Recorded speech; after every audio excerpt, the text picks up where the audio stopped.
गंगा तू संस्कृतीची दिव्य युगाची ज्योती आणि समुदाय आचाराची तुझं ओवाळू आरती. काय शब्द आहे ते.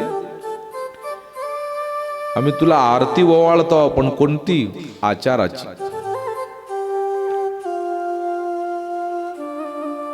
खर तर देवाला तीच आरती प्रिय आहे महाराज. आचाराची आरती ओवाळणं फार महत्वाचं आहे. ग्रामगीता हा ग्रंथ आचरण सिद्ध ग्रंथ आहे. हे तत्वज्ञान नुसतं श्रवण करून आनंदित होण्याकरता पुरतं मर्यादित नाही आहे. बरीच ग्रंथ असे आहेत की ते वाचलं म्हणजे पुण्य होते, ते ग्रंथ वाचले म्हणजे तुमचे कामसिद्धीला पोचतात, ते ग्रंथ श्रवण केलं म्हणजे जीवाचा उद्धार होते.